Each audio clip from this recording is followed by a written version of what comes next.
Buenas tardes a todos, bienvenidos a la quinta sesión científica de las jornadas de actualización de Enzyme. Agradeceros a todos vuestra presencia y dar la bienvenida a la doctora Ana María Rodríguez, que yo creo que es la primera vez que vienes, ¿no? Sí. Aquí a nuestra facultad, a la Politécnica. Ella es profesora titular en la Universidad de las Islas Baleares, es doctora en bioquímica y además pues trabaja en bioquímica y en biología molecular. Y desde hace un tiempo se ha aproximado a la bioquímica del ejercicio, porque ya sabéis que ahora la señalización celular cada vez es más importante y entonces ella nos lo va a presentar desde el punto de vista pues, de una bioquímica experta, y yo creo que ya veréis que la ponencia que trae es magnífica.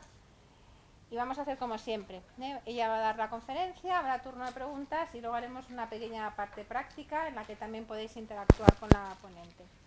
Lo único que hoy tenemos que intentar ser relativamente puntuales, porque a las 9 sale su avión de vuelta a Palma, que no queremos que pierda, aunque no nos importaría tenerte más tiempo aquí.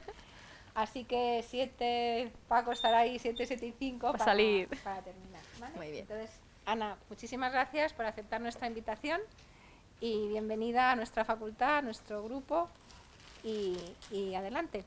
Muchas gracias. Bueno, muchas gracias por la amable presentación, por la invitación. Estoy encantada de estar aquí. No conocía la Politécnica y veo que es una gran universidad y que tienes unas instalaciones fantásticas. Me han llevado también a visitar el gimnasio que tenéis del siglo XIX, me ha resultado muy curioso. Y bueno, que estoy encantada de poder estar con vosotros. Es verdad que lo mío es la biología molecular. Si veis que en alguna diapositiva se me va un poco la cosa por ahí demasiado, no os agobiéis, porque luego cualquier cosa... Lo que quiero es presentar una serie de ideas principales, aunque veis por ahí muchas figuritas de esas que nos gustan a los biólogos moleculares. Luego me voy a centrar en un par de cosas concretas que tienen que ver precisamente con lo que muchos de vosotros pues estáis haciendo, con lo que queréis trabajar, que cuando le dijimos a la gente lo importante que es hacer, tener una actividad física regular a lo largo pues, de toda la vida, porque esto lo sabemos por muchas razones y desde el punto de vista molecular hay unas razones también muy claras y que nos apoyan. La gente me pregunta, porque nosotros hemos investigado muchos años en obesidad, ¿no? Y nos vamos decantando, abriendo todos los caminos relacionados, de si ya vamos a sacar la pastillita para la obesidad. Y les digo, no, es que nuestra investigación lo que hacemos es demostrar por qué comer sano y equilibrado y hacer ejercicio físico es tan importante. Es que al final es la fórmula y en eso creo que estaremos todos de acuerdo. Entonces yo voy a mostrar un poco qué pasa dentro de las células y sobre todo el músculo presentarlos de una forma un poco diferente, que es como un órgano endocrino. Que igual este órgano endocrino suena a fisiología y había unos órganos endocrinos y ahora resulta que el músculo lo es. Pues lo son todos, al final todos los órganos lo son. Y es un poco la idea que quiero daros, ¿no? Que son unas ideas un poco tal vez más nuevas. Y bueno, entonces, vosotros lo sabéis seguramente más que yo, el músculo tiene una serie de funciones básicas. Y una cosa que tiene importante, aunque yo diga el músculo en general, es que la masa muscular del cuerpo es muy elevada, es junto a la piel el órgano más grande que tenemos. Y tiene una función pues, esencial en la retención postural y en la locomoción, y también es un gran consumidor de energía, y también pues, allí se produce energía para su consumo propio, y consume mucha energía en forma de ATP, que proviene pues, básicamente de la oxidación de nutrientes, que pueden venir derivados de otros tejidos y de los que él también es capaz de acumular, que sabéis que tiene, pues, según también las fibras musculares, pues, algunos lípidos y glucógeno. Y hay una tercera función que se le atribuye, digamos que en los últimos años sobre todo se le ha dado más relevancia, sin quitar que las otras son fundamentales, son evidentes, que es la capacidad del músculo, del tejido muscular, de regular a otros órganos del cuerpo, o sea, un tejido regulador, como lo puede ser una glándula endocrina o el cerebro o cualquier otro. Y lo hace por la secreción de moléculas de señalización. Por eso a veces me voy a ir un poco, sí, creo que se ha caído algo del micro. Bueno, ¿se oye bien? No importa. Muy bien, estupendo. Entonces, lo hace por moléculas señal. ¿Y qué son las moléculas señal? Por ejemplo, la insulina no la produce el músculo, sabéis que la produce el páncreas, pero la insulina es una molécula señal, es una proteína de señalización que regula los niveles de glucosa en sangre. Pues es una hormona. Pues lo que voy a hablaros es de hormonas que produce el músculo, en gran parte. Luego también hablaremos de algunas cositas más. Y cuando las produce el músculo se les ha puesto un nombre que es mioquinas. Ahora todos son quinas. Se habla de citoquinas en general, sobre todo cuando también nos referimos al sistema inmune, pero si las produce el tejido adiposo, estas moléculas de señalización, se dice adipoquinas. Si las produce el hígado, se dice hepatoquinas. Si las produce el músculo, se dice mioquinas. Y todos los tejidos las acaban produciendo, cada uno las suyas. Entonces, como órgano secretor es muy importante, porque además es muy grande. Y su secreción, vamos a ver, pues que, digamos, que mejora precisamente con la actividad física. Aquí simplemente esta diapositiva la he puesto porque es un poco el consumo relativo de energía en distintos tipos de individuos. Esto sería una persona obesa que ha estado consumiendo durante un cierto periodo de tiempo una dieta muy baja en grasa, que parece que aquí que la tasa metabólica basal es más alta, pero no.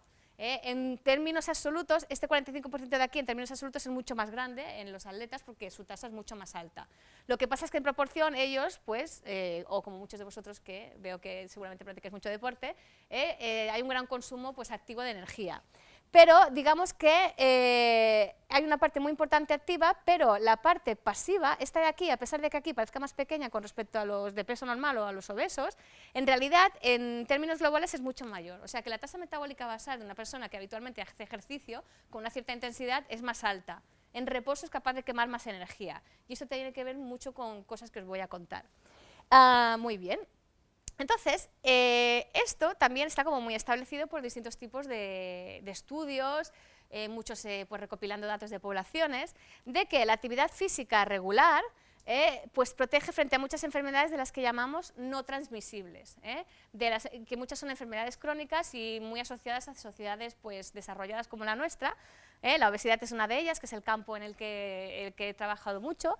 La diabetes tipo 1 y 2, sobre todo la 2 está muy asociada a la obesidad. También las enfermedades relacionadas con las emociones y con la mente.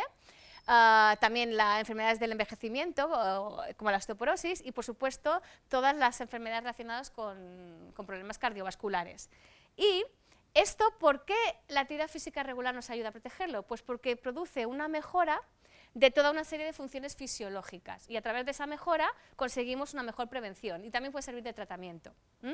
Entonces, se mejora la función cognitiva, esto es una cosa que también ya está muy demostrada, el estado antiinflamatorio también mejora, tenemos un estado inflamatorio basal que es más bajo que, por ejemplo, en una persona que no practica ejercicio o que está obesa.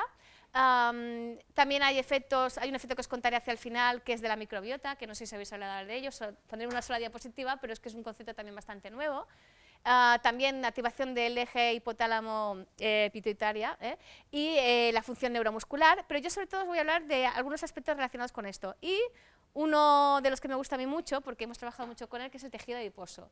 Porque parece como que son antagonistas, pero no lo son. El tejido adiposo y el músculo están muy conectados entre ellos, se envían señales y se informan bien el uno al otro. Precisamente porque el tejido adiposo también es uno de los grandes proveedores de energía para el músculo. Y para todo el organismo, pero en particular para el músculo mucho. ¿La contracción muscular os la han explicado alguna vez? Las bases, no me voy a meter mucho porque aquí yo quiero dar solo un mensaje muy claro.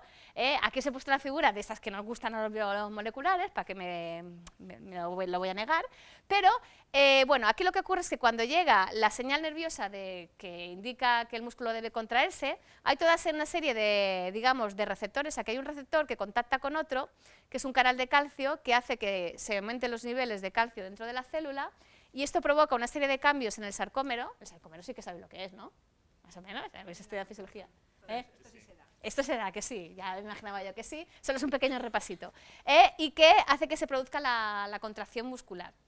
Muy bien. Pues el mensaje fundamental que yo quiero dar en esta diapositiva no es volveros a explicar la contracción muscular, sino que tanto para que se produzca la contracción, para que se formen unos puentes que permitan acortarse al sarcómero entre las proteínas, la actina y la miosina, se necesita mucho ATP. Y también para volver a recoger el calcio que se ha libado de la célula y guardarlo en el retículo endoplasmático, también se necesita mucho ATP. Es decir, la contracción muscular es un proceso que consume mucha energía en forma de ATP. Y esa energía hay que dársela al músculo. Y todo eso tiene una serie de cambios dentro de la célula que también, si se hacen regularmente, ayuda a que ese músculo funcione mejor en muchos aspectos y todo el organismo. Aquí hay otra diapositiva de las chungas, pero esto no os lo voy a explicar, no os preocupéis. Es una bioseñalización. ¿Querías preguntar algo? No. Ah, vale. No pasa nada. Entonces, aquí lo que quería enseñaros, porque está conectado con la anterior, es que cuando se hace ejercicio físico, que aquí además nos pone dos tipos, ¿no? Uno más aeróbico y otro más de fuerza, y puede ser combinado, puede haber muchas modalidades. Como os decía, hay un gran consumo de ATP. La célula rápidamente baja sus reservas energéticas. Gastar ATP para una célula, cualquiera que sea, si se gasta rápidamente es una señal de alarma. La célula se pone en peligro, me estoy quedando sin ATP y no puedo porque es necesario para que siga viviendo. Y hay un proceso que tienen todas las células, y en las células musculares está muy marcado, que es, vamos a recuperar ATP lo antes posible, porque no me puedo quedar con unos niveles demasiado bajos, porque entonces la vida de la célula peligra. Bien, entonces, una forma rápida de recuperar en parte el ATP es que, sabéis que el ATP cuando se gasta, lo que se hace es que se rompe el último enlace con el último fosfato y queda ADP más PI, fosfato inorgánico. Un poco de bioquímica, ¿vale? ¿Vamos bien? Sí, ¿no? Esta parte sí. Muy bien.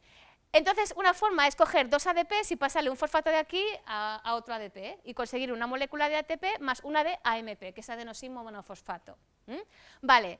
Entonces, como resultado de un consumo rápido de ATP cuando la célula está en marcha, moviéndose el músculo, es que lo que sube rápidamente es el AMP, por esta reacción, porque como en parte intentamos recuperarlo un poco, pues sube mucho el AMP. Y el AMP es una señal de que le dice a la célula, estamos en un estado energético bajo, ponte en marcha para que hagamos reacciones para obtener más ATP. Y esa forma es, pues, quemando glucosa y quemando ácidos grasos. Y las células musculares precisamente son grandes consumidores de glucosa y ácidos grasos. Esa grasa que queremos quemar, sabemos que se podemos quemar aquí. Y para eso lo hace a través de una proteína que en los últimos años se ha investigado mucho, que es la MPK. Si la veis por ahí, es muy importante. Alguna vez os la podéis encontrar. La MPK es una proteína, es una especie de sensor energético de las células. Y es una proteína quinasa activada por AMP. ¿Vale? Lo de AMP viene de que el AMP, cuando se une a ella, la activa, la pone en marcha, a este sensor de energía de las células. Y es una proteína quinasa. De señalización no sé qué tal vamos, pero digamos que los procesos de las quinasas son proteínas muy variadas que intervienen en muchas rutas de señalización en las células y regulan muchas cosas, en la forma como tenemos de regular el metabolismo dentro de las células. Entonces, esta quinasa es muy importante porque lo que hace ella es que se pone a fosforilar, ¿no? Les añade grupos fosfatos a muchas proteínas diferentes. Y con eso les cambia la actividad y las regula. Digamos que es una proteína reguladora de otras muchas.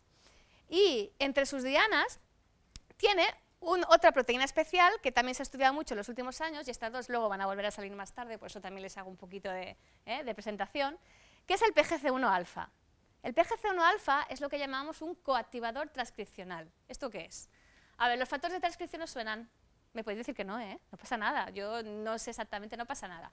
Digamos que las formas de regular el metabolismo son a distintos niveles. Y una forma muy importante y que sucede también continuamente es regulando la expresión de los genes.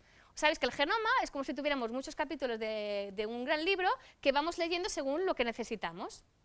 Por ejemplo, hay una parte que nos indica cómo sintetizar más de esta proteína porque la necesito, porque me estoy moviendo más y porque el músculo tiene que crecer. Entonces, para eso tengo que sacar la información del genoma y leerlo. Y para regular que los genes se transcriban más, que se saque esta información, están los factores de transcripción. ¿Vale? Son proteínas reguladoras de la expresión de los genes. Y este de aquí no es un factor de transcripción, sino es un coactivador, que es alguien que se empareja con varios factores de transcripción para regular cómo leemos el genoma. La célula muscular va a leer partes del genoma que le interesan, pero no son las mismas partes que va a leer, por ejemplo, una célula del hígado, porque el hígado tiene que hacer otras cosas muy diferentes. Entonces, este es un gran regulador y es muy importante en tejidos que están especializados en quemar mucha energía, como el músculo y como el tejido adiposo marrón, que luego os daré un pequeño apunte sobre él. ¿Vale? Muy bien, entonces, esta proteína, una de las que activa es este PGC1-alfa, que pone en marcha toda una serie de programas de transcripción, como de lectura del ADN, para que la célula haga cosas que necesita. ¿Y qué necesita? Necesita generar más mitocondrias para tener más capacidad oxidativa, poder quemar más combustibles y tener más ATP, porque al final queremos ATP, mucho ATP para utilizarlo para contraer el músculo. También hace que se pongan en marcha la transcripción de determinados genes que codifican proteínas para la respuesta al estrés oxidativo, porque claro, esto también genera un estrés oxidativo y hay que controlarlo. También hace que haya síntesis de proteínas de las que forman el sarcómero y que pueda crecer ese músculo. Sabéis que cuando se entrena habitualmente los músculos pues crecen. Y también controla la degradación de proteínas, que a lo mejor parece contradictorio, pero no. Porque para tener lo que llamamos un buen recambio proteico, también hay que controlar cómo degradamos las proteínas y que las proteínas que haya estén bien y relativamente jóvenes. Porque las proteínas que llevan mucho tiempo funcionando también se degradan para que no molesten.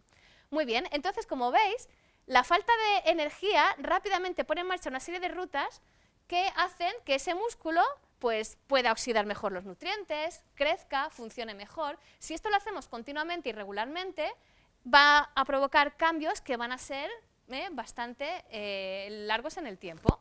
Ahí está, un día de hacer ejercicio te va a provocar muchas agujetas y poca cosa más, pero el ejercicio regular va a hacer que estas vías estén continuamente en marcha y que ese músculo al final acabe funcionando mejor. ¿Más o menos vais bien? Sí. No, ya os digo, no quiero pasarme con la parte molecular. Aquí esta es un poquito más de lo mismo, pero solo para recalcar un par de cosas. Para que veáis que en realidad es más complicado, siempre lo es. Hay más rutas que se ponen en marcha de señalización para que ese músculo se active, pero todas van ligadas a que si yo lo muevo más, pues las voy a poner en marcha. Entonces la actividad física también hace que, bueno, llegue más adrenalina al músculo, porque la adrenalina se secreta con la actividad física. Esto sería la adrenalina que se une a su receptor y provoca una cascada de respuesta. Y como parte de esa cascada, también activa una proteína que se llama sirtuina 1. ¿Habéis oído hablar de las sirtuinas? Las quiero mencionar porque también últimamente se han puesto un poco de moda. Del resveratrol sí que habéis oído hablar, ¿a que sí? Que hay gente que dice que mimetiza los efectos del ejercicio.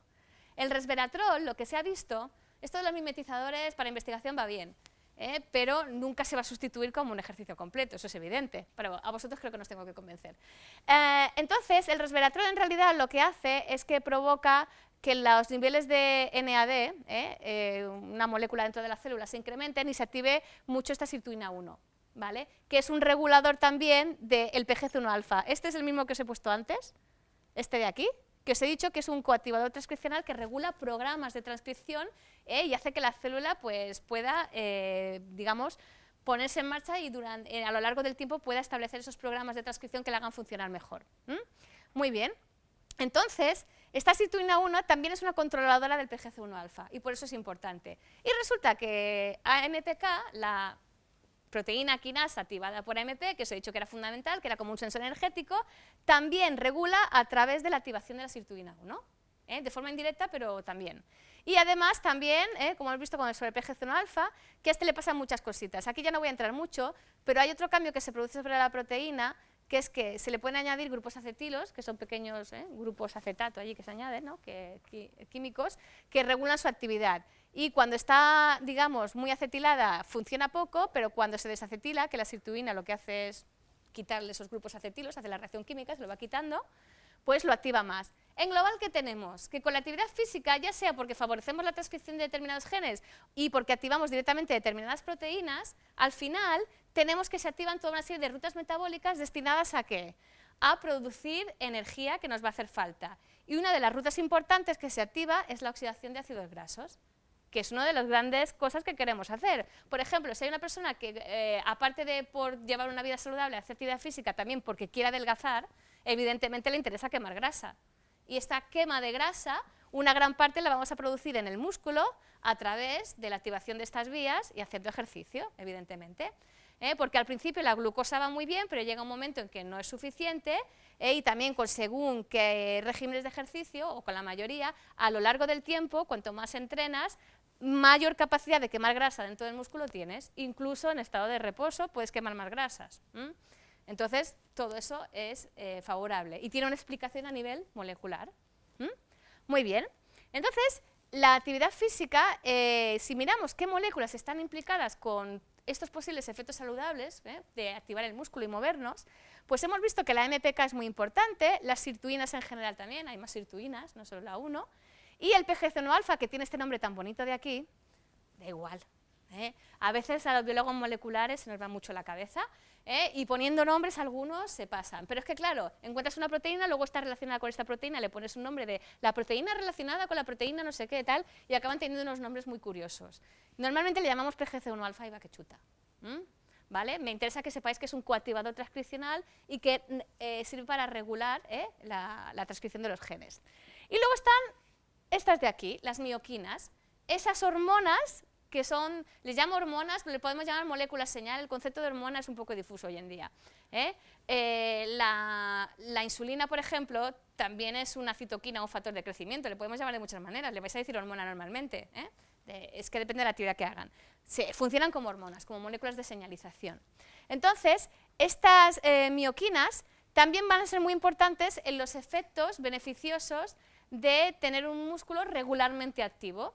Y están relacionadas también muchas o algunas de ellas con estos de aquí, porque si estos están relacionados con la regulación un poco de cómo se va construyendo el músculo, qué proteína se expresa, pues tanto la MPK, por ejemplo, como el PGC1 alfa están relacionados con la expresión de algunas de estas de aquí. Luego veremos el caso de la irisina, que está muy bien, y es una mioquina importante. Y veréis que estas, a su vez, hacen efectos en otros tejidos.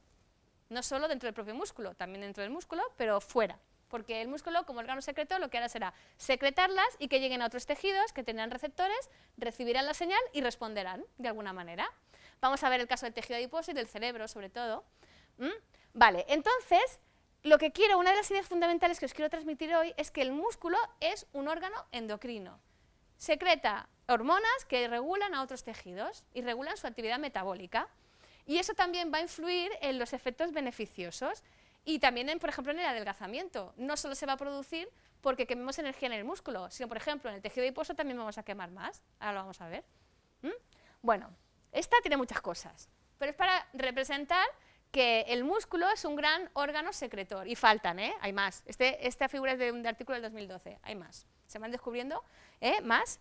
Entonces, el músculo, cuando, sobre todo asociado a la actividad física, que es cuando produce más cantidad, produce muchas moléculas de señalización. Algunas tienen efectos sobre el propio músculo. Por ejemplo, aquí hay una que llamamos interleuquina 6, que también es muy importante, es una de las grandes mioquinas que se conocen, que tiene efectos sobre el propio músculo, pero también sobre otros tejidos. Por ejemplo, sobre el tejido adiposo, sobre la grasa.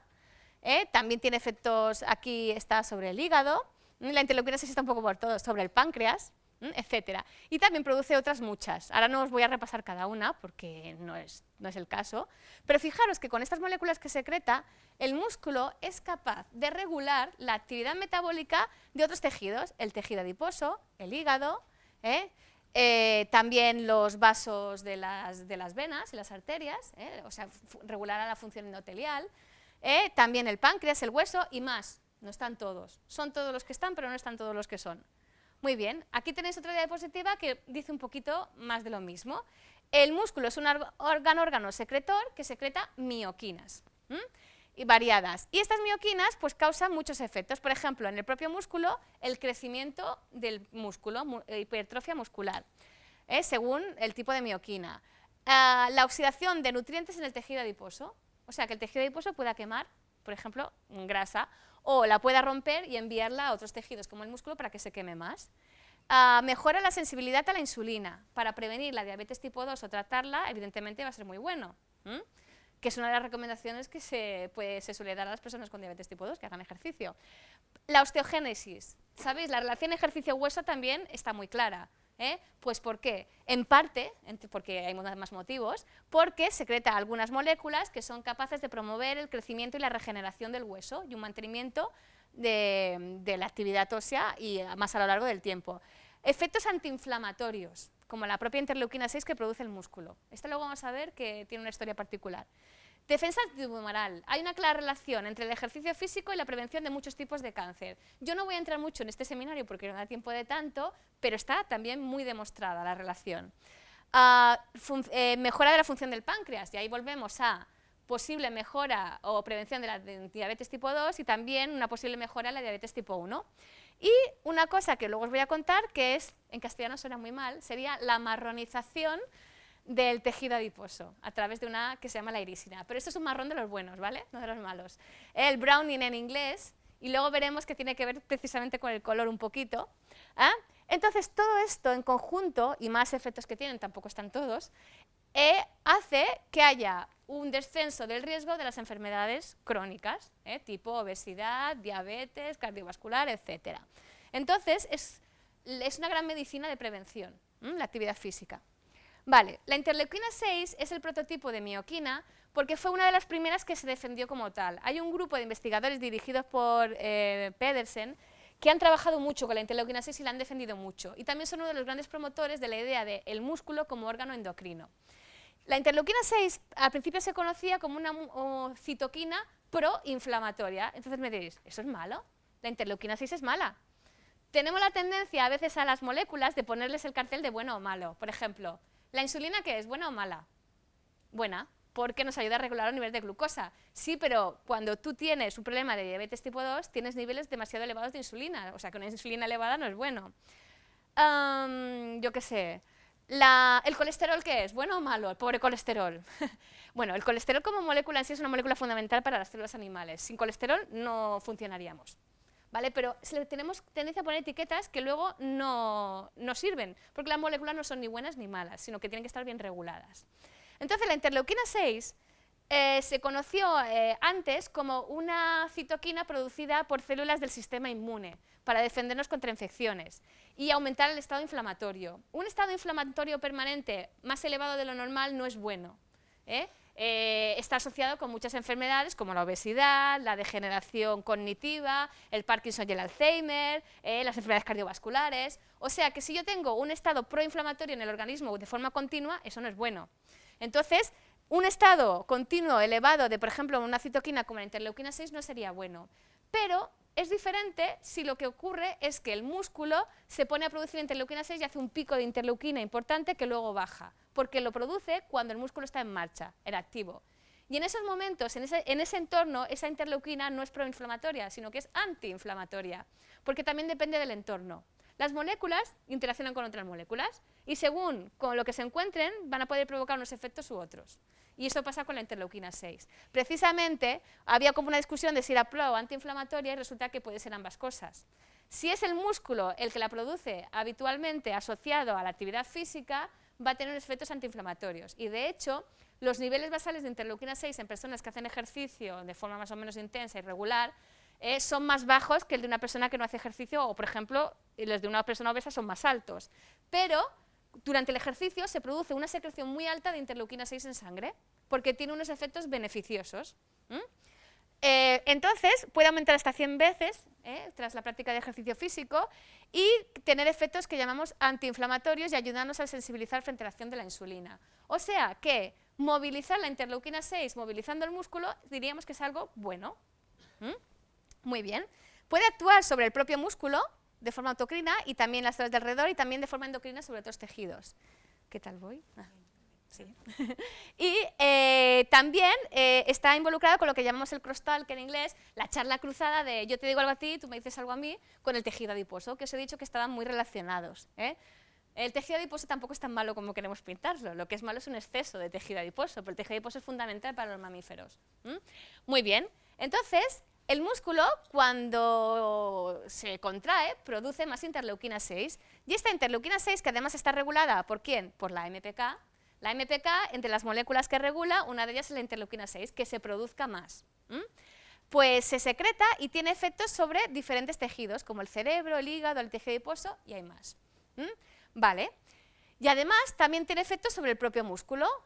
A su vez, en las células musculares es capaz de ella misma activar a la MPK, o sea, la MPK la activa ella, pero ella también activa la MPK y se crea como una especie de círculo de activación. Y favorecer así que la quema de grasa, que el músculo queme más grasas. Uno de los efectos del incremento de interleuquina 6 es que el músculo quema más grasa. Y también que capte más glucosa también para quemarla, y eso nos ayuda a regular los niveles de glucosa, prevenir la diabetes, etc.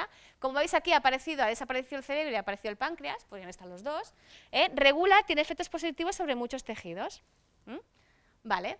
También la interleuquina 6 puede tener efectos indirectos a través del cerebro, porque también tiene efectos en el cerebro que a su vez van a regular algo muy interesante, que es que los adipocitos se pongan a hacer lipólisis. Lipólisis significa ruptura de la grasa.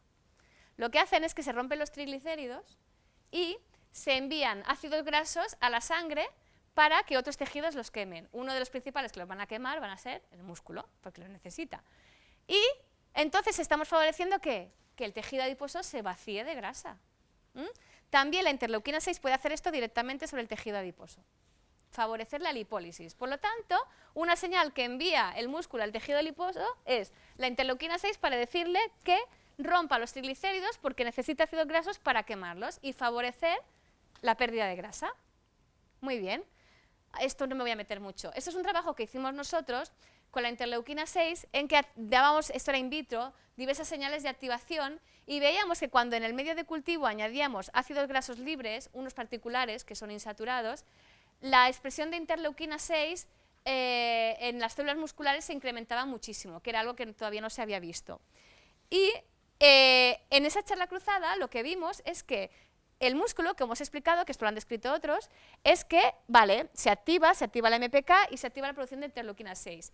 Y va a favorecer que la interleuquina 6 vaya al tejido adiposo y favorezca la lipólisis. Y esta lipólisis hace que se liberen ácidos grasos que hay que quemar en el músculo. Y estos ácidos grasos, a su vez, es un poco lo que añadimos aquí, lo que hacen es también promover que se produzca más interleuquina 6, de forma que mientras el músculo esté activo y esto esté activo, se va a ir produciendo este círculo de vamos a quemar esta grasa en el músculo porque necesita energía. Recordad, necesita mucho ATP.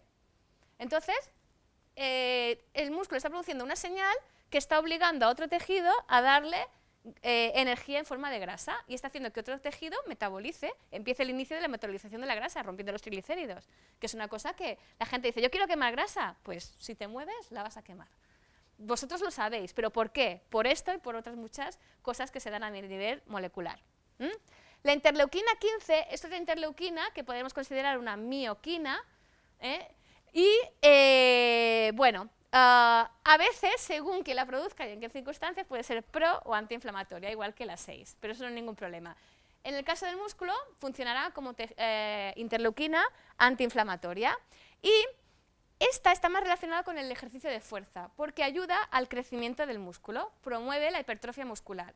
Entonces, si uno hace más ejercicios de este tipo, seguramente va a incrementar sus niveles de interleuquina 15 y va a favorecer, a su vez, poner más masa muscular que necesita.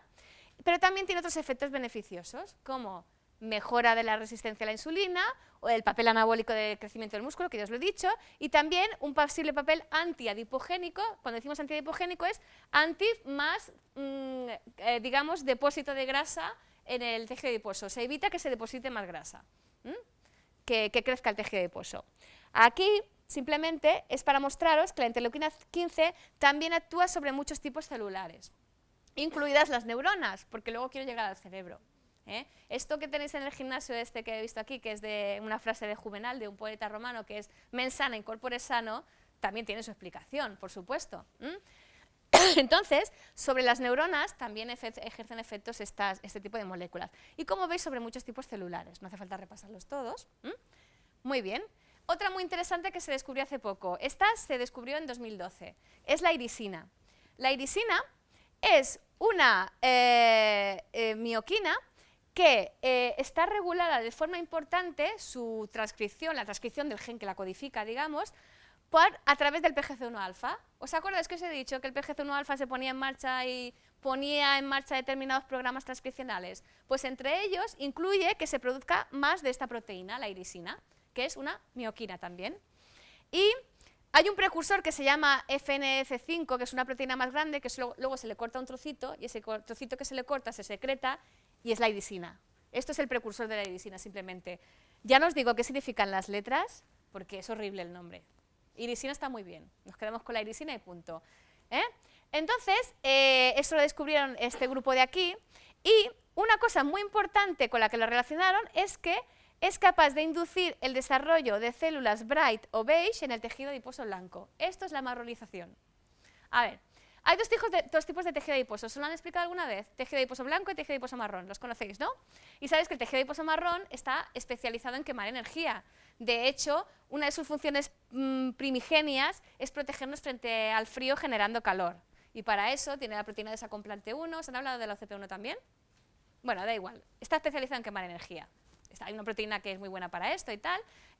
Entonces, no voy a llegar hasta ella, no importa. El caso es que son adipocitos marrones, porque los adipocitos marrones tienen muchas mitocondrias y cuando tú sacas el tejido tiene un color marroncito.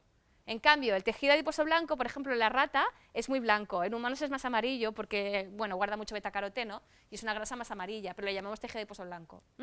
Muy bien, entonces, hace pocos años se descubrió que también hay adipocitos marrones dentro de la grasa blanca, infiltrados. No son exactamente iguales que los del tejido adiposo marrón porque su origen, digamos, celular es diferente, pero son adipocitos marrones, con más mitocondrias y especializados en ¿qué?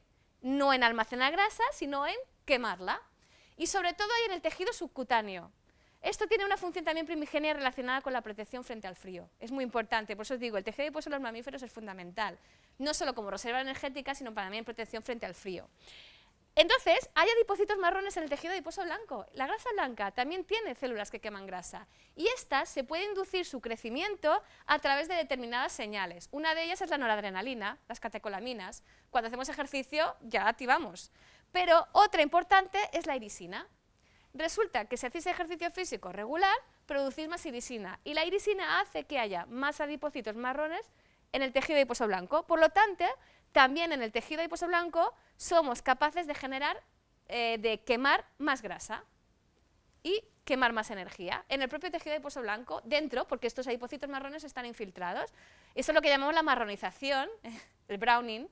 Hay quien llama a las células, a los adipocitos marrones de dentro, les llaman a veces beige, porque tienen un tono un poco intermedio, esto es más los americanos, y los europeos les llamamos más bright, que es brown in white. Bueno, pues es lo mismo, ¿vale? Son adipocitos marrones infiltrados en la grasa blanca. Y sobre todo está la subcutánea. Eso me hace plantearme, hace tiempo que me lo planteo, que cuando alguien se hace una liposucción se está cargando el tejido adiposo bueno. Porque el visceral no te lo quitan, eso no pueden, está dentro del peritoneo, que es el más peligroso de cara a la obesidad. El subcutáneo, aunque nos molesten los michelines, es el tejido que más nos protege frente a los problemas asociados a la obesidad. Entonces hay que tener una cierta capa de tejido subcutáneo porque además es el que tiene los adipocitos marrones. En los otros también hay, pero muchos menos, es una realidad. Yo cuando alguien me dice que se ha hecho una liposucción digo, bueno, ya veremos qué pasa entre los años, aún no se sabe. Bien, entonces resulta que si hago ejercicio físico tendré una grasa que quema más energía. Perfecto. Aquí tenéis una explicación del browning, que es que más ejercicio, secreto más irisina, y a partir de unos precursores que están infiltrados en el tejido adiposo blanco, se generan estos adipocitos marrones que son capaces de quemar más energía. Esto, al poco de salir esta publicación, empezó a haber publicaciones que decían no parece que funcione, en humanos no se incrementa la irisina, esto no va bien. Pero el grupo que la descubrió era un poco de R que R, que sí, que estamos seguros de que funciona. Y luego hicieron un experimento bastante elegante. Lo que resultó también, que lo hemos visto nosotros, es que se sacaron unos kits enseguida para medir la irisina que luego se han visto que no funcionan bien, porque también detectan otras proteínas, o sea que tampoco se estaba midiendo del todo bien. El caso es que hubo un poco de controversia, pero luego esta controversia se ha apaciguado un poco a partir de otro trabajo. Los mismos que la habían descubierto hicieron un estudio en humanos en que tenían gente sedentaria y gente que hacía actividad física regular. Y midieron a través de una técnica muy sensible, que es una espectrometría de masas, la diseñaron específicamente para saber que estaban midiendo correctamente la irisina y nada más, y vieron claramente que los humanos bueno, las personas es que parece que estoy una rata hablando de humanos, las personas que practican ejercicio físico regularmente, el grupo de personas de ejercicio, tenían niveles significativamente más elevados de irisina en sangre. De hecho, unos niveles que son, por ejemplo, aproximadamente del promedio 4,3 nanogramos mililitro frente a los que son sedentarios, que es 3,6. Esto es una diferencia importante. Y me diréis, ¿pero cuánta irisina hay en sangre? Pues vamos a compararlas con otras hormonas, que también lo hicieron. El glucagón, muy conocida, tendría estos niveles. La insulina aquí, fijaros, la irisina tiene niveles más elevados que la insulina y el glucagón. Y está un poco por debajo de la leptina y resistina, que son dos hormonas importantes del tejido adiposo. Aquí está la adiponectina, que es otra, pero fijaros que son unos niveles importantes. Por lo tanto, es una hormona muy a tener en cuenta. Y su principal productor, que nunca es el único, es el músculo. Un músculo, sobre todo, si se mueve. Vale, hace poco salió otro trabajo, desde el año pasado, en que vieron una relación entre la irisina y el crecimiento del tejido óseo. Claro, todos sabemos que el ejercicio físico favorece una buena salud de los huesos y previene la osteoporosis, y lo hace por varios también mecanismos, porque el propio tejido óseo también es un órgano endocrino, no sorprenderá que os lo diga, supongo, al final todos lo son, que genera sus propias señales de crecimiento, pero el músculo, una de las señales que manda al tejido óseo es la irisina, que hace que los osteoblastos crezcan más, y por lo tanto favorece la regeneración del hueso, y seguramente prevención de la osteoporosis. Muy interesante para las personas de edad avanzada también. Cualquier edad es buena para empezar a hacer ejercicio. Pues bueno, si ya teníais razones, que me imagino que teníais muchas, yo os doy unas cuantas más. La decorina, solo os pongo una diapositiva para que veáis que hay otras más. Yo las dos más importantes ahora mismo que se conocen más serían estas, la interleuquina 6 y la irisina. La decorina es otra que hace tiempo que se conoce como mioquina, pero no se sabía muy bien qué hacía, pero se ha relacionado con el crecimiento del músculo, porque suprime a otra que inhibe el crecimiento del músculo, y bueno, también está inducida por la contracción muscular y también pues, relacionada pues, eso, con la hipertrofia. Hay otra que se descubrió en el 2014 que le pusieron Meteorine-like. Ya llega un momento que los nombres, yo esto no sé pronunciarlo. Ya, por eso digo Meteorine-like y me quedo tan ancha. Pero también aquí, bueno, a través de efectos más indirectos, no os los voy a explicar todos, porque si no también nos alargaremos mucho, que favorece la marronización. El browning del tejido adiposo y por lo tanto somos capaces de producir más calor, quemar más energía en el tejido adiposo. Y hay otra interesante que no es una proteína, porque para ser una mioquina o una hormona no hace falta que seas proteína, ¿vale? Que es el ácido beta-aminoisobutírico, que se ha visto que en el músculo también favorecido por la contracción muscular y a través del PGC1-alfa vuelve a salir, este que era tan importante regulando la transcripción, pues indirectamente, no es que el PGC1-alfa directamente haga esto, veis que hay una línea discontinua, pues hace que se incremente la producción de este BAIBA, el ácido beta-aminoisobutírico, y este tiene varios efectos y uno de ellos es promover la termogénesis en el tejido adiposo marrón. Esto se refiere a la marronización otra vez. La termogénesis es la producción de calor, que se produce cuando los adipocitos marrones están quemando energía. Y también tiene efectos de oxidación, favoreciendo la oxidación de lípidos en el hígado, que no es despreciable tampoco, es también una oxidación importante. Por lo tanto, todos nos van a ayudar a quemar más energía. Una pregunta que surgió cuando, por ejemplo, se descubrió la irisina es ¿por qué si el músculo, si nos movemos más, va a hacer que el tejido adiposo se ponga a quemar más energía? Porque es una cosa que hemos desarrollado hace mucho tiempo, por ejemplo, cuando el hombre era recolector y cazador, etcétera. Pero tienen también mucho que ver seguramente, o ellos lo proponían los autores, con la regulación de la temperatura corporal. Esta relación en me muevo más, pero también hago quemar más energía al tejido adiposo.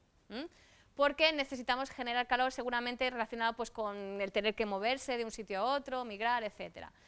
Pero hay una relación muy estrecha entre los dos. Otra cosa es lo de mens sana in corpore sano, que sabéis que es una frase muy famosa, y eso está claro. Y se puede favorecer la función cognitiva y de funcionamiento del cerebro a través de varios tipos de efectos. No me quiero enredar mucho, es que me he ido para adelante, perdón. Que bueno, son estos que están citados aquí. Algunos son efectos cardiovasculares porque mejora el perfil lipídico, se reduce la obesidad, mejora los parámetros hemodinámicos, etc. Y eso en general va a ser bueno. También hay efectos inmunológicos porque os he dicho que un estado continuo proinflamatorio es malo y está relacionado con el desarrollo de enfermedades degenerativas como el Parkinson y el Alzheimer. Si yo promuevo un estado antiinflamatorio, que es lo que hace el ejercicio, pues voy a favorecer o voy a prevenir estas enfermedades. Aquí tenéis un poco más sobre los efectos inmunológicos, que es que los adipocitos normales, cuando no hay obesidad, por ejemplo, y se practica ejercicio y se lleva una dieta sana, pues tienen un determinado tamaño y tienen infiltrados macrófagos, pero de un determinado tipo. Cuando se deja de hacer ejercicio y se engorda y se hinchan los adipocitos, se infiltran en el tejido otro tipo de adipocitos diferentes, de macrófagos, perdón, que producen toda una serie de señales proinflamatorias. En este caso, esta interleuquina 6 que produciría este tejido adiposo engrandado sería proinflamatoria. Y esto incrementa el riesgo de todas estas enfermedades y también del deterioro de la función cognitiva. Entonces, si hacemos ejercicios, lo prevenimos y tenemos una mejora generalizada en distintos órganos, como el cerebro, que además pues, envía toda una serie de señales que hace que en circulación mejoren toda una serie de parámetros y pasamos de un perfil que era proinflamatorio a uno más antiinflamatorio. No me quiero enredar mucho porque es verdad que esta diapositiva es un poco densa. Y también, si queremos, y no es necesario porque las... Pero bueno, la idea es que, por ejemplo, se aumenta la secreción de interleuquina 6 por el tejido adiposo con la actividad física, por el músculo, pero en cambio disminuye la que secreta el tejido adiposo. Todo esto es un entorno antiinflamatorio. Muy bien. Y luego hay otra que os quería contar, que es la señalización neurotrófica. Dentro de los diferentes niveles a los que el ejercicio físico pues, puede tener efectos positivos sobre el cerebro, si miramos a nivel molecular, hay un factor muy importante que son las que llamamos las neurotrofinas. Las neurotrofinas son otras moléculas señal, pero que tienen un efecto que es neurotrófico, es decir, que favorecen el crecimiento de las neuronas y la regeneración. Entonces, van a tener efectos positivos sobre la función cognitiva y sobre la prevención de enfermedades neurodegenerativas. Y dentro de las neurotrofinas hay una muy interesante que se ha estudiado bastante, que es una muy importante, que es el BDNF, el Brain Derived Neurotrophic Factor. Este sin nombres ya no está mal, es el factor neurotrófico derivado del cerebro. Esta la produce el cerebro, pero también la produce el músculo. Lo que yo me voy a centrar en la que produce el cerebro debido a, un incremento de actividad física hace que el cerebro produzca más BDNF. Y esto tiene efectos positivos sobre la función cognitiva y la prevención de enfermedades neurodegenerativas. Entonces, aquí tenéis que con la actividad física se produce más cantidad de BDNF que tiene efectos dentro del propio cerebro, por ejemplo a nivel del hipocampo se ha estudiado mucho, se mejora la memoria y se previene la pérdida de neuronas, pero además puede atravesar la barrera hematoencefálica y puede tener efectos en otros sitios. Y, por otro lado, resulta que la irisina vuelve a aparecer en este esquema. Parece que la irisina, aparte de los efectos que hemos visto sobre el tejido adiposo, también tiene efectos favoreciendo que el cerebro produzca más BDNF y, por lo tanto, favoreciendo la salud neuronal. Muy bien. Esto os lo pongo aquí porque es un artículo que me llamó mucho la atención en su momento. Yo le llamo el artículo de los ratones felices. Que es que hay algo más. Mucho del ejercicio que podéis hacer a veces es solitario o en el gimnasio, muy programado, pero muchas veces son actividades deportivas lúdicas, que socializáis con la gente, os divertís, os enganchan. De hecho, muchas veces para engancharnos a hacer alguna actividad física, pues eso, nos tiene que gustar, ¿no? Y tenemos que disfrutar. Pues hay otro factor más aquí. Este experimento lo que hicieron es que tenían ratones estabulados de forma normal, 6 por jaula, o más o menos, un número así que estaba bien, porque los ratones son sociales y no pueden estar solos, y con buenas condiciones de alimentación, de espacio, todo normal. Y luego tenían unos ratones que los tenían en unas jaulas mucho más grandes, había como 20 ratones, eran muchos más, y tenían ruedas, toboganes, túneles, vamos, una feria de ratones. Vendría a ser esto. Es lo que se llama, digamos, cuando se hacen estudios de función cognitiva, un entorno enriquecido. Porque aparte de la actividad física, que van a hacer mucha más, también se promueve pues, que investiguen, que socialicen más entre ellos, es más divertido. Bueno, pues estos ratones también tenían un grupo que hacía ejercicio físico, que lo equipararon a la cantidad de ejercicio físico que hacían los ratones que estaban en el entorno enriquecido. Pero creo que los hacían nadar, pero nada más, ¿vale? Digamos que teníamos estos tres grupos. Pues resulta que los que tuvieron una mejor mejora, digamos, de su estado general de salud y que los que fueran al final más delgados eran los ratones del entorno enriquecido.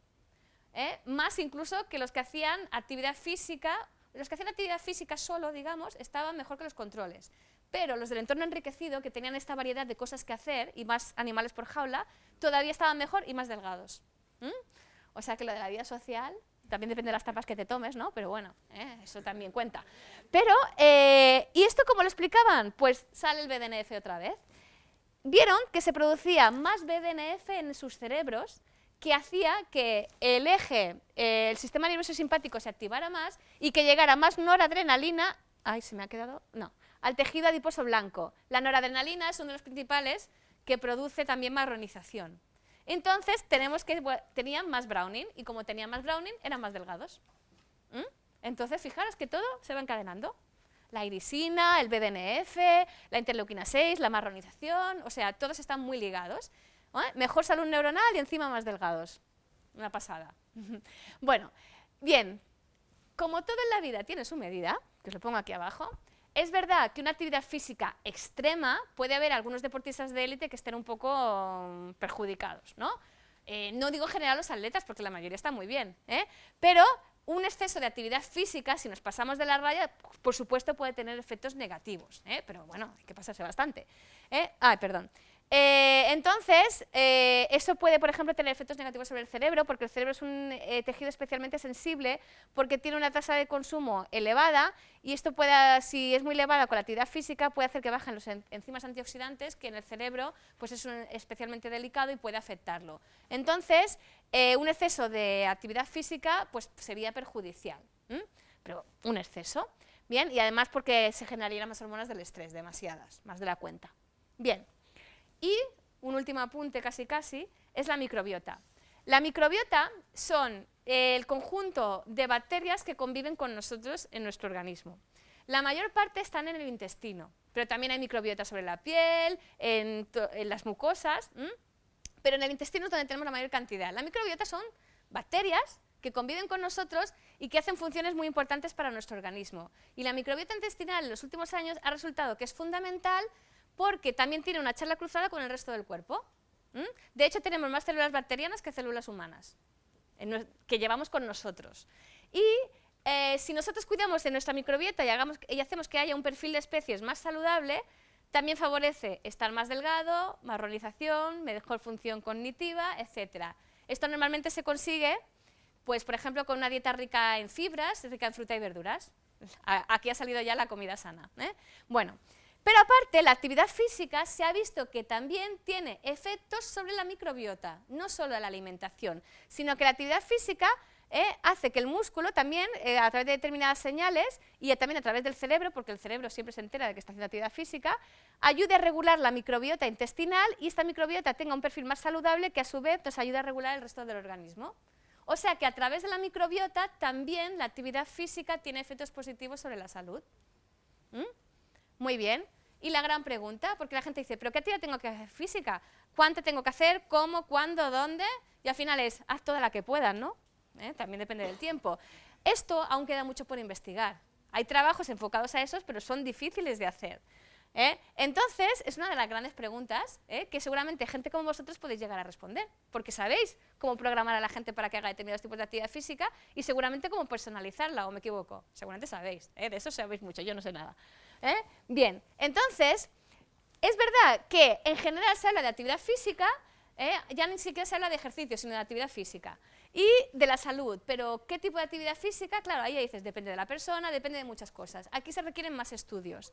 Y de cara al futuro de la investigación es muy interesante el potencial de las técnicas ómicas, que por ejemplo, yo de donde vengo, pues nos dedicamos sobre todo a la nutrigenómica. Y digamos que a partir de determinadas técnicas consigues mucha información, por ejemplo, de la transcripción de muchos genes, o de la producción de muchos tipos de proteínas en una célula, o de todos los metabolitos en sangre, es lo que llamamos la transcriptómica, la proteómica, la metabolómica. Estas técnicas, si estudiamos distintos tipos de actividades físicas, la influencia que tienen sobre la expresión del genoma en todos estos niveles y usando estas técnicas podemos llegar a obtener mucha información. Y por ahí muchos estudios pueden ir en el futuro. Lo que pasa es que nos dan demasiada información, luego hay que saber analizarla. Y una de las cosas que ya se habla en determinadas publicaciones es de ir hacia lo que llamamos una medicina del ejercicio personalizada. ¿Vale? Eso de que el ejercicio es medicina, que yo se lo oí decir a Marcela en una charla que nos dio, muy interesante, es una frase que me encanta, pues precisamente esta es hacia donde nos movemos y sobre todo que sea personalizada. Y un trabajo de hace poco, este es de este año, lo que hacen, por ejemplo, es comparar distintos tipos de ejercicio, hacen uno de alta intensidad, por intervalos, otro de resistencia y otro que es una combinación de ambos, y ven que los efectos de uno y otro no son iguales, pero que en general, por ejemplo, sí que se produce un aumento de la síntesis de proteínas en el músculo. De todo lo que yo os he puesto, veréis que abajo están todas las referencias. Por si a alguien le interesa algo en concreto, ahí lo vais a tener todo, no sé si le vais a pasar. Sí, van en el vídeo. Ah, perfecto. Lo tenéis todo, si queréis ampliar algo, hay algunos que son reviews y hablan muy general, no se meten tampoco mucho en según qué aspectos moleculares y están muy bien, os los recomiendo porque es una bibliografía que me ha gustado. Y bueno, ya para acabar, si más o menos iremos bien, ideas generales que hemos sacado. El ejercicio regular incrementa el gasto energético, no os he contado nada nuevo, ¿vale? Y hay muchos, digamos, factores a nivel molecular que tienen que ver con esos efectos saludables del ejercicio físico. Os he hablado de la MPK, de las sirtuinas, del PGC1-alfa y también del concepto del músculo como órgano endocrino, secretando mioquinas que son capaces de regular el metabolismo a nivel global en distintos tejidos. Claro, puede haber efectos saludables post-ejercicio. Si yo tengo un tejido adiposo que está más marronizado, soy capaz de quemar más energía. Y la tasa metabólica basal sabéis que aumenta en las personas que hacen ejercicio. También, bueno, aquí está lo de la marronización, también tenemos un estado más antiinflamatorio, muy bueno para prevenir determinadas enfermedades, muchas de ellas. La actividad física mejora la función cognitiva y el BDNF se ha visto que es una de las moléculas claves, pero seguro que hay muchas más.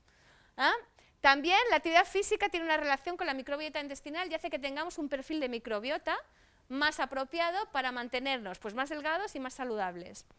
Y estamos en el camino de intentar pues, acabar pues, aplicando una medicina personalizada donde el ejercicio precisamente va a ser un factor fundamental, teniendo en cuenta además, conociendo bien cómo a nivel molecular actúa.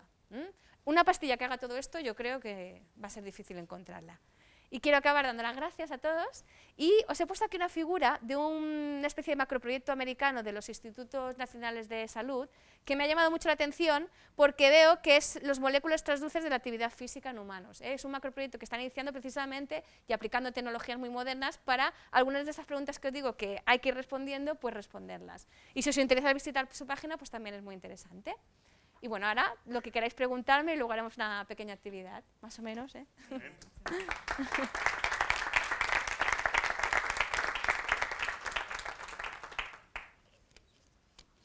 ¿Preguntas y micrófono? Este.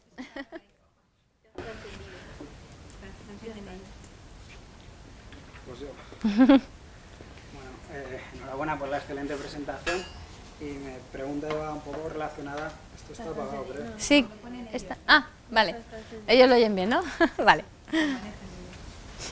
Con los niveles de interleuquina 6, que has dicho que eran 6 veces superiores al estado normal. 100 incluso.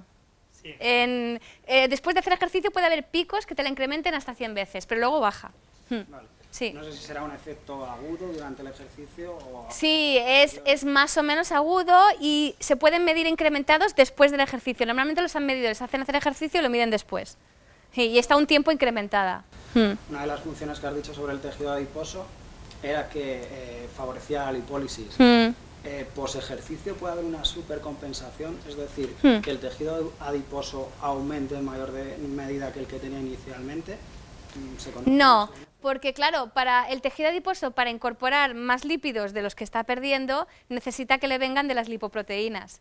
Entonces, para eso, básicamente le van a venir durante la alimentación de los kilomicrones y también de las lipoproteínas que produce el hígado. Pero claro, para eso tienes que tener un aporte suficiente, o sea, que netamente tú puedes incrementar la pérdida de lípidos y no incrementar tanto el captar lípidos. Ya te entiendo que el tejido adiposo, como diciendo, estoy perdiendo muchos lípidos, voy a coger más. Pero esta respuesta creo que no se da tanto porque el tejido adiposo está especializado en guardarlos para cuando hacen falta y sacarlos.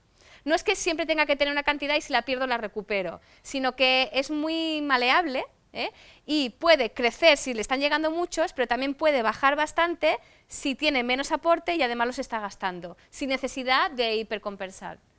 Es precisamente un poco está especializado en eso.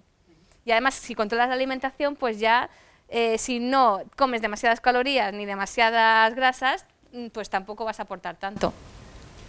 Y otra, si me lo permites, se ha estado hablando de que los macrófagos en el tejido adiposo de las personas que eran más sedentarias o hacían menos ejercicio cambiaban. Físico, se reducían, aumentaban, perdón. Sí, y además hay un cambio de tipo de macrófagos. Había un cambio. Sí. ¿Se sabe o se conoce la relación que puede haber entre la gente que es muy sedentaria, pero que cumple las recomendaciones de actividad física, se puede decir que también es físicamente activa? Claro, es que el sedentarismo y digamos, la falta de actividad física tampoco es exactamente lo mismo, porque tú puedes ser sedentario y activo físicamente a la vez, que ahora se está separando. Y yo no sé si se ha hecho un estudio en que se mide claramente, según un grupo, por ejemplo, uno totalmente sedentario, uno sedentario pero que lo combina con actividad física y otro que no es sedentario. Me parece que un estudio tan específico yo no lo he visto, pero sería la más de interesante. Porque yo creo que sí que debe haber diferencias, que el grado de infiltración de macrófagos más proinflamatorios o menos debe ser diferente. Porque, por ejemplo, una persona muy obesa, en los obesos es muy típico que el tejido adiposo esté muy inflamado. Hay muchos macrófagos, hay mucha cantidad y además del tipo proinflamatorio se producen muchas interleuquinas, se produce también fibrosis, o sea, es un tejido disfuncional. Entonces, que pueda haber diferencias, yo creo que las puede haber. Que haya algún estudio que lo hayan hecho, no me suena, pero sería interesante. Gracias a ti.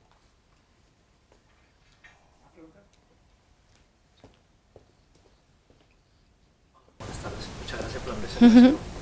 Y me ha recordado un poco un trabajo de máster que tuve que hacer sobre la interleuquina 6. Ah, mira. Como era pro y anti. Y me volvió loco, la verdad. Sí, sí, es complicado, ¿eh? Especialmente si no eres especialista en ello. Mi pregunta iba en relación sobre la interleuquina 15. Has mencionado sobre la masa muscular que incrementa. Sí. Y bueno, sabemos que los pathways que lo llaman en PK o en TOR es diferente en función de la actividad física que se hace. Pensando que ahora estamos diferenciando tanto entre aeróbico o resistente, la fuerza, y tenemos este debate, está en el INEF, pero no está en la evidencia científica también cuando lo miras. Sí. Entonces estaba pensando cómo influye la interleuquina 15 en relación con el mTOR, que también lo he visto en la primera. Sí, no se ha hablado de la vía mTOR porque ya era demasiado. Sí. Digo, aquí si les meto en la mTOR me matan, pero es otra vía de señalización muy importante, está la quinasa mTOR y también está relacionada con la MPK y en el caso de la interleuquina 15, claro, es que todas estas vías se cruzan, las de señalización, se cruzan por muchos puntos y yo ya ahí no he querido entrar. Pero sí que es verdad que se ha relacionado sobre todo con el ejercicio del entrenamiento de resistencia, es cuando más se induce la interleuquina 15. Si por ejemplo tú haces mucho ejercicio aeróbico, eres un runner continuamente y tal, seguramente tus niveles de interleuquina 15 no van a variar mucho, los de interleuquina 6 sí, habrá esos picos, pero los de 15 sobre todo es con este tipo de entrenamientos y tiene muchos efectos también intramusculares, porque con la interleuquina 15 es más desconocida, porque es muy difícil medirla. Entonces no se sabe cuánta se secreta, hasta qué punto, cuándo. Es más, se supone que se secreta, pero es mucho más desconocido. Y va un poco por ahí. Y con las vías que se ponen en marcha, y la mTOR es muy importante también ese tipo de ejercicio, porque te ayuda a incrementar la síntesis de proteínas para construir el músculo, que necesitas más. Y bueno, tenía un par de preguntas más respecto a la inflamación. Esta baja inflamación que encontramos en las personas mayores, que está en la literatura, low grade inflammation, querría saber si hay estudios en función de la actividad física o planes de intervención que se apliquen con personas mayores. Podría haber alguno, no sé si hay suficientes, pero ya te entiendo. Vamos a diferenciar una cosa porque con el inglés a veces es como, yo he hablado de bajar la inflamación a unos niveles bajos.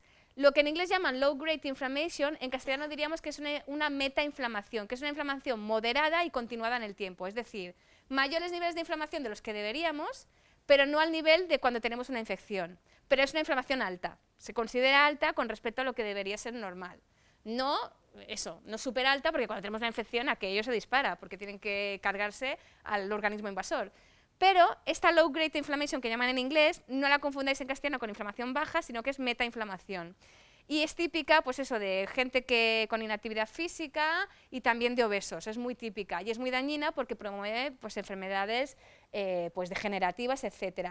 Y que el ejercicio físico consigue bajarla también. Lo que tú me preguntabas era si había trabajos específicos que comparen cómo la va bajando. Yo creo que alguno que si lo buscas encontrarás. Yo ya, claro, la literatura es tan amplia que esto no lo he buscado, pero yo creo que sí, y que se pueden establecer programas precisamente destinados a bajar esa metainflamación que es tan perjudicial. Y nunca es tarde. Gracias. ¿Más preguntas?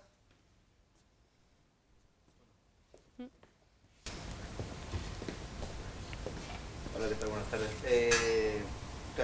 A grosso modo, yo no conozco tanto de bioquímica como ustedes, sin embargo, tengo un poco de conocimiento sobre el gen que es el ABCA4. Hay mucho ejercicio, tengo la degeneración macular. Sí. Que ahí estamos, a lo que hizo comentario la persona. ¿Tú qué opinas sobre el ejercicio tanto de alto impacto, aeróbico, anaeróbico, en relación a la destrucción de este gen o al... Bueno, aquí, o sea, el gen no es que se destruya, porque digamos el gen, al menos que haya una mutación, se mantiene, pero digamos se puede regular su transcripción. Y el ejercicio físico, no sé mucho de este en concreto, dices que tiene un impacto sobre si se expresa más o menos, seguramente. Lo que no sé es el tipo de ejercicio que podría impactar sobre él, porque aquí lo que interesaría es que se expresara lo suficiente para prevenir la degeneración macular, supongo que va por ahí. Lo que no sé exactamente si hay algún estudio relacionado con esto. Lo que también, claro, sería interesante hacer una búsqueda sobre esto, porque igual sí que podrías encontrar algo, o ya sabéis dónde tenéis un campo interesante por hacer, porque tú ahora me has relacionado la actividad física a través de un determinado gen con el mantenimiento de la función visual, que no es ninguna tontería, que es también importante. Yo, fijaros, me fijará un poco el cerebro a nivel central, el músculo en sí, el tejido adiposo, pero sobre todos los tejidos hay efectos. Y este podría ser otro ejemplo, pero así en concreto no sé nada más. A ti.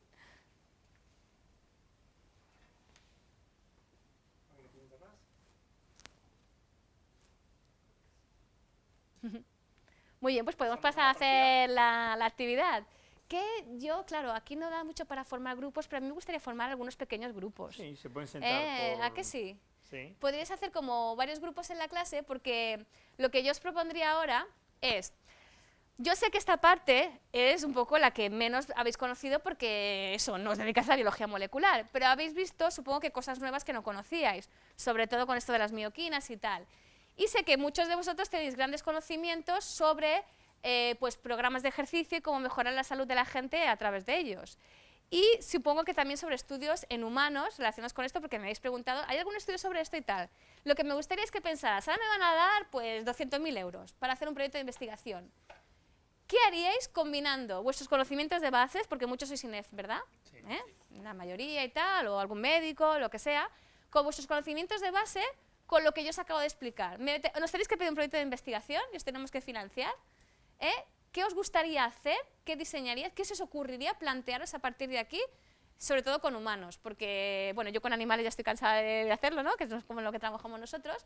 Entonces me gustaría que hicierais grupos y que seáis como pequeños equipos de investigación. No os voy a dar mucho tiempo, esta va a ser una beca muy difícil de obtener. Solo vais a tener que, pues... 10 minutos, 15 minutos. 15 minutos, venga. Y luego me gustaría que por grupos me dijerais, ¿se nos ha ocurrido hacer este experimento? Y a ver qué surge un poco entre todos. No sé, juntaros un poquito, un poco a libertad. Por allí también, por aquí podéis hacer otro grupo, por allí otro y por aquí si queréis hacer otro. Os sentáis un poco juntos, se trata de que penséis un poco. Vamos ahí, en esa parte, aquí, ahí arriba otro y hacemos 4. Sí, pues venga, empezamos con vosotros. Es el minoritario, empezamos. Algunos de mis alumnos son nutricionistas porque vienen a hacer el máster, o sea que estupendo. Venga. Bueno, nosotros como nutricionistas empezamos a cruzar el ejercicio físico Sí. en atletas, porque Sí. nosotros hacemos atletismo también, en fondo, donde está más comprometida la microbiota y, no sé, podemos hacer un plan de ejercicio, pero un plan nutricional y que cruce con, no sé, altas intensidades o altos volúmenes de entrenamiento. Sí. A ver cuál sería la respuesta. Me parece muy interesante lo que has dicho de que la microbiota está comprometida, porque yo no lo sé, claro, es una disciplina de ejercicio muy concreta. ¿Me podéis contar un poco más de esto, de por qué está comprometida? Sí, en realidad nosotros, por lo menos yo en mi Sí. como estoy haciendo ultrafondo Sí, sí. y son más de 660 kilómetros, en todos los artículos cuando hablan de la problemática gastrointestinal, de los altos volúmenes, apunta a eso, Claro. de la microbiota por el alto volumen y por el tipo de alimento que usan, que mayoritariamente es hidrato de carbono Claro. mixta, digamos. Entonces, Claro, y tienen un poco aporte de prebióticos. Y demás, como favorece a las altas tasas de problemática gastrointestinal, Sí, afectaría sí. a partir de ahí. ¿Y qué tipo de dieta propondríais? Digamos, en el grupo en que queráis incrementar o favorecer, mejorar esa microbiota, pero seguirían haciendo el ejercicio. Sí, o probióticos Y prebióticos. Ajá. Y bueno, y tratar de combinarlo con este tipo de alimentos que sí o sí tienen que ingerir. ¿Esto podría ser una mejora sustancial en su salud? Pues sí, sería interesante, ¿eh? Se podría financiar algo así. Claro, si tuvierais más tiempo ya escribiríais concretamente los grupos experimentales, cómo se van a componer, cómo los vamos a reclutar, los regímenes de ejercicio, pero aquí no da tiempo de tanto. Pero, no sé, a mí me tiene buena pinta. Por aquí es un grupo más grande, ¿a que sí? Bueno, ¿queréis añadir algo más? Porque si todo lo que habéis pensado, o sea, lo que quiero es que habléis vosotros. Aquí es un grupo, venga, vamos con vosotros, o sea, vosotros sois otro grupo y vosotros otro grupo, ¿verdad? Muy bien, venga, vamos con vosotros mismos. Venga, ¿quién es el portavoz? Bueno, pues nuestro grupo me apuntará, en verdad. Bueno, venga, de memoria y que ellos vayan aportando. Habíamos pensado en hacer una intervención midiendo la interleuquina 6, interleuquina 15 y la lisina, ¿Sí? uno de los valores. ¿Sí? Y habíamos pensado hacer pues los diferentes tipos de ejercicios de resistencia y de fuerza Sí. combinado. Sí. Sabemos que el combinado lo llaman concurrente. Sí. Hasta las 8 semanas ves adaptaciones a nivel muscular y mejoras. Sin embargo, a partir de las 8 semanas se ve que ese cross-talk se ve influenciado. Ajá. Queríamos saber si también hay un efecto también a nivel de las interleuquinas y cómo podría influir. Ver cómo cada régimen de ejercicio influye en estas tres en concreto. ¿Y analizaríais más cosas aparte de las interleuquinas? Porque, por ejemplo, si tenéis muestras de sangre, claro, muestras de tejido adiposo ya es más complicado. Habría que hacer una biopsia. Pero se podría hacer. Sí, lo digo para aprovechar, ya que reclutamos gente. Sí, la biopsia muscular es más complicada porque creo que duele mucho, ¿no? Aunque sea... Hay en España, Calvet no hace biopsias musculares. Fuera se hace normalmente fuera. Sí. Es algo normal cuando haces un tipo de estudio de estos. Se dejan. O sea, estás perdiendo mucha información. Claro. Y la del tejido adiposo me parece más fácil. Creo que la gente está más dispuesta a dar grasa y también duele menos. Sí, la grasa es un poquito menos invasiva. Sí, sí, exacto. Sí, seguro, seguro.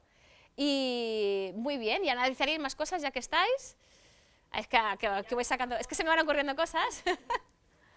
Ahora ya se está convirtiendo un poco en biólogos moleculares. También podéis analizar, si tenéis biopsias, dentro de los tejidos, la expresión génica, por ejemplo, el RNA mensajero, ver si la interleuquina 6, la 15, la irisina, cómo varían con esto. Si tuvierais esas muestras, sería muy valioso tener las muestras de músculo y de... Una cosita que te iba a preguntar, PC1 alfa, Sí. he leído en algún sitio que hay más isoformas o Ah, sí. que esto también se expresa de forma diferente según el... Sí. Bueno, hay el PGC1 beta también, pero aparte de eso, sí, o sea, hay más de un PGC1 y tienen, digamos, unas funciones un poco diferentes, pero sobre todo están muy relacionados con el control del metabolismo oxidativo, la mitocondriogénesis, pero no hacen exactamente lo mismo porque emparejan con diferentes factores de transcripción y también según el tejido en que estén, en unos se emparejan con unos y en otros tejidos con otros, o sea que la misma molécula puede tener efectos diferentes según el tejido y según el momento. Es bastante complicado. Cuando hay redes, digamos, de factores de transcripción y coactivadores, hay muchas posibilidades, y sí, hay más de una isoforma también. Y del PGC1 alfa también la isoforma, sí, es complicadito. Sí. Sí. Sí, porque una forma de regular el metabolismo bastante típica es que, según las necesidades del tejido, se exprese de una proteína concreta una isoforma diferente adaptada a las necesidades de ese tejido. Y eso también pasa, lo que ahí ya no... ya ahí me matáis, vamos, si directamente os explico estas cosas, pero sí, también es muy interesante. Pero ya, si tuvierais estas muestras, podéis hacer ahí un análisis moleculares y tal. Y el régimen de ejercicio, entonces, ¿lo haríais de 8 semanas justas? Hemos pensado 12. Y luego también hemos estado hablando de comparar o población sedentaria o población amateur. A ver cómo podría afectar. Y aquí hablabais de distintas entidades, pero para gente, digamos, que hace mucho ejercicio. Porque, claro, a veces se habla, yo tengo la duda como, digamos, persona que hace un ejercicio bastante moderado, yo no es que haga mucho, ni sea atleta, ni nada, hago, pues, ¿incluiréis algún grupo así de gente más normalita, tipo yo? Porque, claro, yo creo que aquí tenéis un nivel alto, digamos, a la hora de concienciarse y practicar ejercicio y que os gusta, ¿no? Pero así un poco para ver hasta qué nivel, ¿no? ¿En qué nivel nos quedamos? ¿Cuánto ejercicio, no? Yo creo que eso es un problema, que actualmente se habla, incluso cuando se habla de élite también está mal incluido, porque Sí. se incluye élite que no son realmente élite. Sí. Pues élites son muy especiales, son casos muy especiales. Y además depende de la disciplina también, el daño que te puede hacer o el beneficio. Entonces quizá lo que tú dices es muy interesante, pensar un poco en la población que se elige, también pues que esté más dentro del rango normal, ¿no? Más moderado. Sí. Aparte de luego el sedentario. Ajá. Claro, también es que con este campus que tenéis es fantástico, ese premio, se potencia, ojalá. Vale, Luego si queréis aportar algo más podemos seguir, pero contadme vosotros vuestro proyecto, a ver qué habéis pensado. A ver.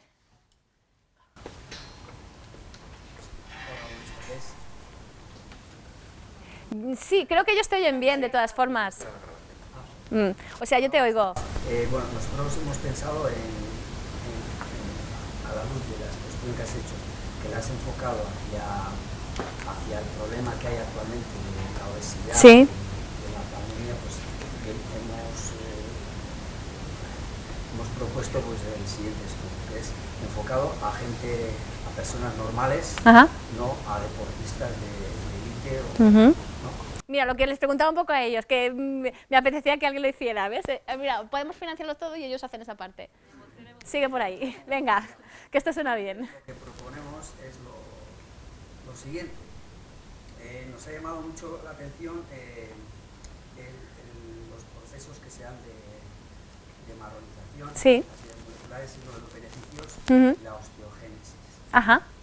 Entonces, proponemos pues, un estudio que cuente con una muestra de edad, control y de estudio de 40 a 55 años, ¿no? Una franja bastante interesante.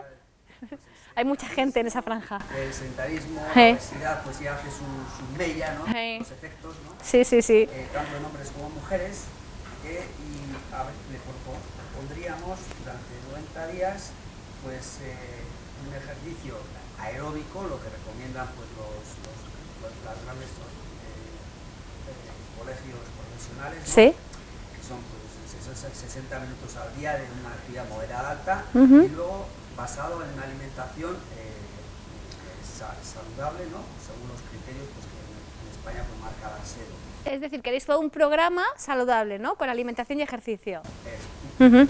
¿No? Y el objetivo del estudio sería medir pues, la irisina, Sí. ¿no? Que es el factor pues, que, como has explicado muy bien, pues, va a llevar a que el tejido adiposo pues, incorpore células con mitocondrias que le dan el color, la marronización y la osteogénesis. La osteogénesis también es muy interesante. La duración del estudio serían pues, 90 días y Ajá. se tomaría una muestra pues, antes, en el día 45, ¿no? Y en el día 90. Vale, ¿y qué tomaréis? Una muestra de tejido adiposo subcutáneo, ¿no? Que ahí, claro, yo no he entrado mucho, pero si estuvierais metidos en el tema veríais que hay varios factores moleculares que podéis analizar para medir si hay marronización, se puede medir. Y del hueso, la osteogénesis es más complicado. Ahí. Eso sí, eso sí. Veríais si hay un crecimiento del hueso, lo que pasa es que no podríamos coger células para ver si hay cambios dentro de ellas, porque... Sí, un poco corto, para una densimetría igual sí. Igual lo podréis alargar más para la... Es que la parte del hueso es la más complicada, pero es verdad, es la más complicada porque es difícil obtener una muestra. Si lo hiciéramos con ratas sería muy fácil, porque al final del experimento es verdad, sacrificas al animal y coges todos los tejidos que necesitas. Con humanos tenemos que recurrir a esas técnicas indirectas, pero sí que es un terreno que vale la pena mucho. Os voy a añadir una cosa que no he dicho aquí, que es que hace poco salió una publicación de una molécula, que lo contaba hace poco en Petit Comité, que produce el hueso, que es capaz de regular la saciedad en el cerebro, y la produce el hueso, o sea, una osteoquina. Y aquí también tendréis un terreno muy interesante, lo de investigar el hueso, no solo por su relación con el músculo, sino por el propio hueso, que además las señales de impacto cuando te mueves también generan toda una serie de moléculas de señalización. Ya no he entrado en ese tema, pero también me parece interesante, y la franja de edad está muy bien porque es un poco eso de vamos a dejarnos de los que hacen más deporte a un poco los que podrían hacer esas recomendaciones que nos dicen a todos con esta vida ajetreada que llevamos, que tenemos tiempo para hacer ejercicio. Es una franja interesante, y también porque en España es una franja muy amplia, porque coincide con un boom de nacimientos, luego han decrecido y hay mucha gente. No sé si habéis fijado alguna vez en los anuncios de la televisión que muchos van destinados a sentimientos de la infancia de esta franja de edad para que consuma.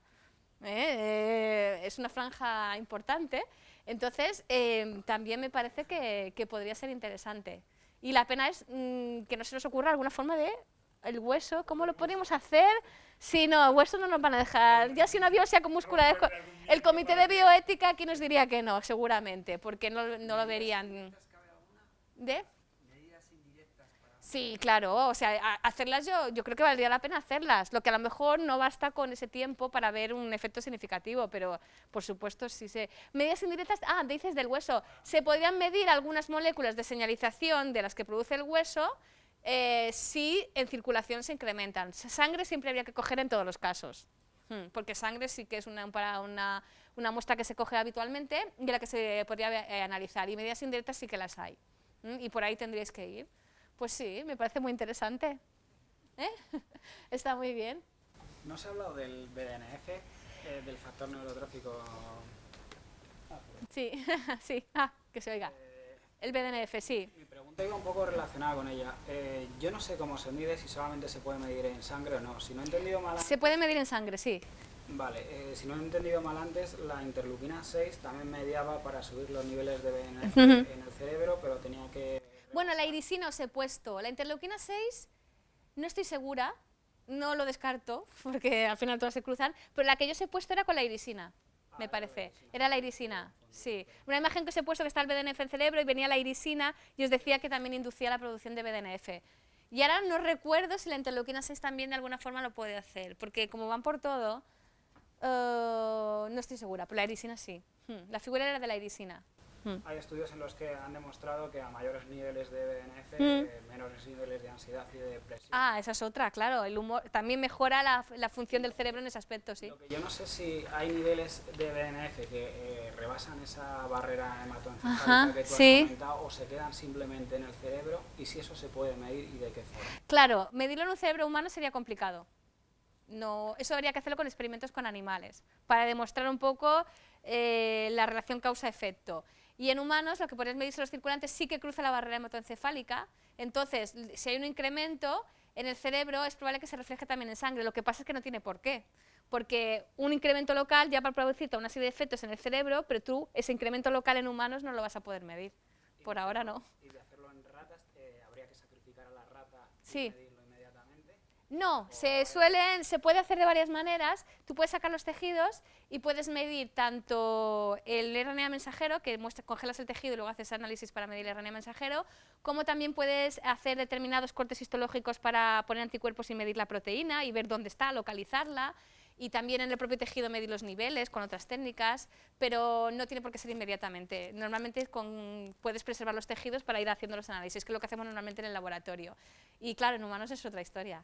Lo que también, no he entrado en eso, como nosotros trabajamos en nutrigenómica, también tenemos un proyecto que era desarrollar biomarcadores en sangre que reflejen lo que está pasando en otros tejidos, que tú haces los estudios en animales y para ver si esos biomarcadores podrían servir, por ejemplo, en humanos, que puedes sacar sangre, si, por ejemplo, la expresión del BDNF porque las células sanguíneas, los leucocitos, también la fracción, son las células sanguíneas mononucleadas periféricas, muchas veces hacen un reflejo de expresión de lo que está pasando en otros tejidos y podrían servir un poco como marcadores indirectos, pero claro, directamente, que es lo que interesaría, así no podríamos, ¿no? Pero bueno, se pueden establecer, claro, aparte de los estudios que yo os he puesto, por ejemplo, estaban hechos con ratones, que demostraban todo eso, lo de los ratones felices que os he puesto, el de la irisina también, y es más complicado, pero sería interesante poder responder a todas esas preguntas. Muy bien. Muchas gracias a todos, les damos las becas, ¿no? Subvencionamos, sabéis que tenéis que pasar por el comité de ética, que con humanos hay que ir con mucho cuidado y una vez que lo paséis, no sé con qué... A trabajar y a traer los resultados. Sí, no, os he puesto... Está mi email al principio de todo. Sí. Pero esta diapositiva no la vais a pasar. Claro. Estas diapositivas van a estar en YouTube cuando se saque Tarda mucho. No, un par de semanas, ¿no? Más o menos, no tarda mucho. Ya están ¿Y todas puestas. ¿Y es canal YouTube iPad o cómo? No, Canal Politécnica, ¿no? Sí, canal UPM. Canal UPM, YouTube. Y ahí tenéis, ya están todas, la de Chicharro la última ya está también subida, así que esta en un par de semanas estará. Y ahí tenéis todo. De todas formas, ahí la tenéis, ¿no? El email. También. No sé si nos llega. De todas formas, vamos a mandar también la encuesta. Es que a mí no me ha llegado nada. A mí tampoco. ¿La encuesta no ha llegado? La encuesta No, sí, la encuesta sí, pero, los vídeos pero no. las charlas aquí El así aviso no. de que está la charla no, pues. No. Bueno, os Pues mandaremos ya, un ya, correo de pues cara a eso. la próxima diciendo que ya están las charlas en YouTube y que pueden entrar y verlas. Y En la encuesta os mandaremos los emails también de los ponentes para que si queréis contactar con ellos podéis contactar. Claro, y si queréis apuntarlo es muy fácil. AM Rodríguez. Ana.Rodríguez ya estaba pillado cuando me hicieron el alias. Entonces es AM de Ana María. Me gusta que me llamen Ana, aunque es verdad que mi nombre es Ana María. Y siempre cuando me presentan yo digo que soy Ana María, pero es amrodríguez@uib.es. O .cat o .eu, todos funcionan. Muy bien, pues muchas gracias, Ana. Y a vosotros, ha estado muy entretenido. Facilidad y tu espontaneidad. Y recordaros a todos que tenemos la próxima, el día 17 de mayo, que viene Enrique Roche, catedrático de la Universidad de Alicante, con el factor de los antioxidantes en el ejercicio. ¿De acuerdo? Bueno, pues muchas gracias y hasta el próximo día.